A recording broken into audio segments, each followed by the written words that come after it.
I'm going to dive into 6 tips for digesting your meals, and that makes you more able to eat absolutely anything. We've been miseducated on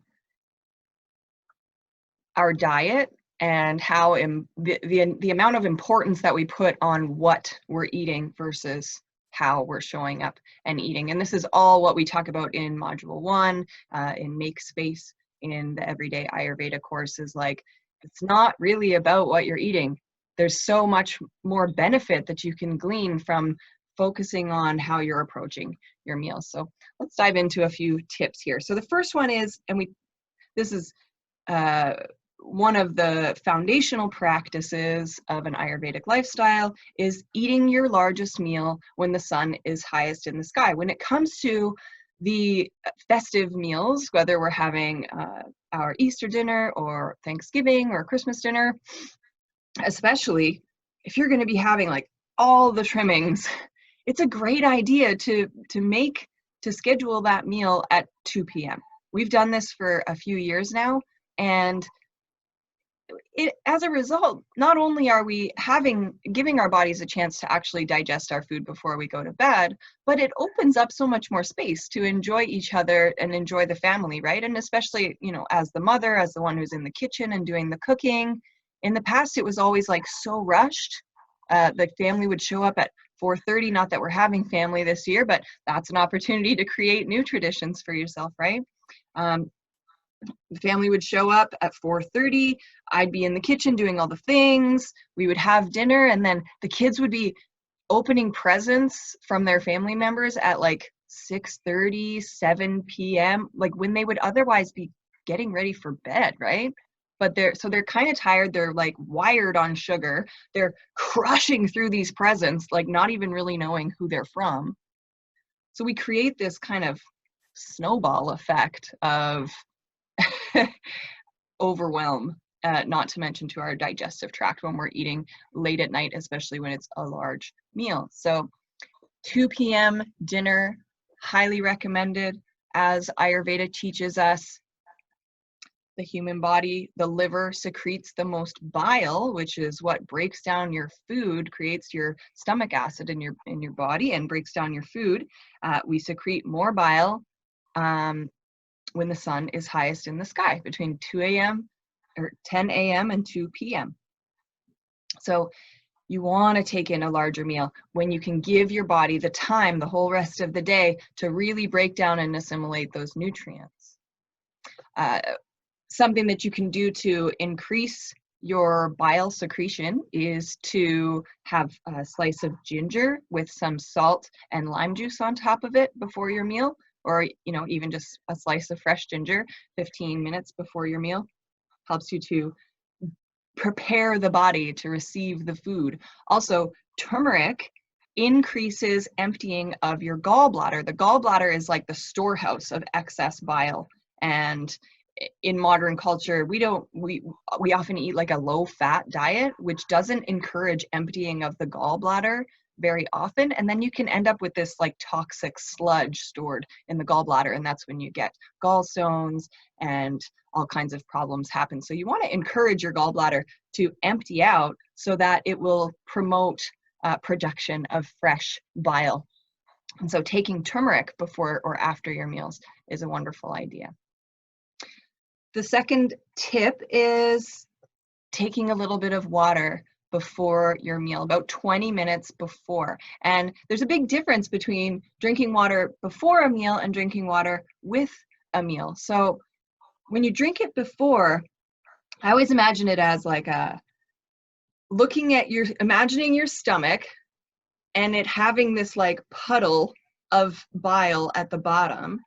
And when you put water in ahead of time, it turns the puddle into a pool. So you've got this nice bile soup happening in your stomach, and then you throw the food down there and it breaks down much more easily. Versus if it's just that little puddle and you're trying to like roll the food around using peristalsis, your stomach's like going like this, trying to move the food around and like roll it in this wet sludge is what I'm imagining. Right? So we want to give it the soup to land in. If you drink water with the meal, though, what can happen is that you would dilute the bile in the stomach. So it creates like it's not as strong of a soup to break down your food. Let's see. Giovanna would like to know if she can eat turmeric before the meal if she doesn't have ginger. Absolutely. And it's also good after a meal too. I often, if I feel that I've overeaten, I'll take a teaspoon of turmeric. You just take it by the teaspoon, put it in your mouth, throw down some water. Doesn't taste amazing, but it makes you feel better. All right, tip number 3 is smelling your food before you eat it. Smelling and looking at it and thinking about it and taking it in with all of your other senses before you actually ingest it. There is an initial part of our digestive phase called the cephalic phase, not phallic, cephalic. And it occurs before we start to eat. So cephalic means head. So it begins with the brain seeing, smelling, and anticipating the food. And if you can imagine, like when you smell fresh baked bread, and when you close your eyes and think about what that would smell like and what it looks like and the little like steam lines coming off of it, and you almost you think about it and you start to gather a little bit of spit in your mouth, right? You start to secrete, this is amylase, this is digestive enzymes preparing your body to take in this food, your saliva, right? Stomach acids also begin to be released as a reaction to thinking about this food coming into your belly. And they did a study recently that showed that 30 to 40% of the total digestive response is due to this cephalic phase, right? How many of us, especially, in Western culture, we eat on the go, we grab our like Vega bars or whatever, protein bars or whatever we think is like the ultra healthy thing to eat. We're avoiding the sugar and the fats. We're having the healthy things, but we're like grab and go, like stuffing it in our face while we're driving or while we're sitting at our computer. So we're missing out on 30 to 40% of our body's ability to actually break down and assimilate and absorb those nutrients. The 4th thing is chewing your food. So I always recommend putting down your fork in between bites just as a habit reminder for you to slow down. I'm a shoveler. I don't know about you, but I will eat my food really quickly if I'm not paying attention. This reminds me of, the French paradox, that in France, in general, people eat their meal in midday, their largest meal midday. They take 2 to 3 hours to eat their meal, and it has fats and cheese and wine and sweets every day, and yet they are far healthier than we are. So it's not about what they're eating, it's about how they're taking it in, right? That they're allowing themselves to be present with their meal and to enjoy each other and to enjoy their meal fully. So especially around the holiday meals, we can allow ourselves to just take as long as we want, right? I think we need a reminder sometimes that we're not in a rush. There's no fire. This is creating stress response in the body, which I'll talk about that again in a second. But the next tip is eating dessert. So I want to enjoy all of the beautiful things that life has to offer. If eating sweets brings you pleasure, then I want you to enjoy those things in moderation. And you can best digest your sweets when you pair them right next to your meal. So you would eat your meal and then have dessert immediately after.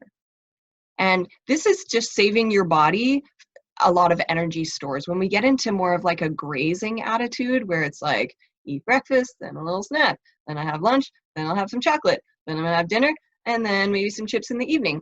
That's like your body having food in all of the stages of digestion. If you have something in your mouth, something going down your esophagus, something in your stomach, small intestine, large intestine, moving to your colon, all the way along, your body is doing this peristalsis movement and trying to absorb the nutrients and break down the foods and decide which is coming into your bloodstream and which is going to move to your colon for elimination. And so if you got food in your stomach, food in your small intestine, large intestine, colon, it's like a traffic jam. And it's actually using up a ton of your energy, right? We only have a finite amount of energy in a day. So it's going to go to digesting your food, unless you're stuck again in stress response, in which case it's not going to do that effectively. So especially if you're stressed and grazing as a result of your stress, then we're kind of doubling down on harming ourselves. So we want to try and be relaxed and present as much as we can during our meals. When you eat in a stress response or in a rush or hurried or worried response, your body can't break it down properly. I'm sure you've heard this before. When the body is stuck in stress response, releasing cortisol. And this doesn't have to mean that there's like a saber-toothed tiger chasing you. It could mean that you're overthinking about something dumb that your husband did that you want to fight about with him, you know? Or that we're spinning out, worried about whether, whether you're going to be able to drive on the icy roads when you're wherever you need to go today, or something that your mom said that upset you. This is all triggering cortisol release or stress hormone release. And when we're stressed, then the body doesn't take time to stop and eat. It shuts down your digestive process. And when that happens, fewer digestive enzymes are being released. So you might feel like when you're eating under a stress state or distracted state, that the food is just like sitting in your stomach and taking a really long time to break down, or you might be experiencing indigestion of some kind.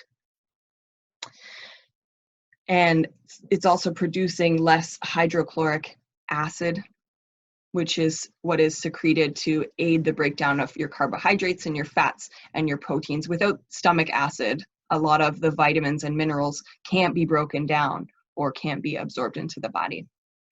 And over time, when we don't break down things, it causes weight gain and a lot of other inflammatory diseases as well. During stress response, the body is producing excess glucose into the bloodstream to provide us with additional energy. And this can be really wearing on the pancreas because it's like producing a lot of insulin to deliver the glucose in the body, which when you're producing a lot of insulin, it creates sugar cravings. So again, we get this sort of snowball effect. It's like stress, now I'm overeating because I'm stressed, and now because I'm overeating, I'm craving more. Like increases, like the more we do something, the more our body's going to want to do it. So the best thing we can do is just stop and allow ourselves to enjoy our meals. It's so interesting that we have this tendency to really overlook or brush past something that is so imperative to our well-being is our nutrition, right? But we kind of treat it like it's this side thing that doesn't maybe matter. So quick recap of our 6 tips. It would be great, especially if you're having a larger meal, if you can try to do so earlier in the evening. And like on any given day, if you go to a restaurant at 4 o'clock in the afternoon, the food is always fresh, the service is always excellent. So highly recommend adopting this practice. And again, that's what module 1 in the course is all about. And we're going to go much more into that in the month of January, actually. the second thing is to drink water, or even you could have ginger tea, or even like a hot cinnamon water, anything to kind of stimulate your digestive enzymes 20 minutes before your meal. And also aim to not have any liquids during the meal if possible. You want to pause before you eat. Some people pray before they eat. Some people give gratitude before they eat. What a lovely practice. And, you know, I wasn't brought up in a religious home, but now I understand the immense value of expressing gratitude for the food that you're about to receive. It increases the love in your heart, and it also increases your ability to digest your food. So like a double benefit. And we're going to be chewing our food, placing the fork down between bites. We're going to be enjoying the heck out of our dessert, but doing so maybe right after our meal instead of spacing it out too much. When we do the Christmas or holiday meals, we'll usually have dinner at 1 or 2, and then we would have dessert at 4 or 5, and that would be like our final meal of the day. And then just relaxing to receive your meal is the last tip. Relaxing and removing those distractions as much as possible. Even like looking at your emails, scrolling social media, that can stimulate a stress response in the body. And so just let yourself be in parasympathetic. It's like, I've just been talking a lot, so taking a deep breath in. And when you do the big exhale and release all the muscles in your body, that's what parasympathetic feels like.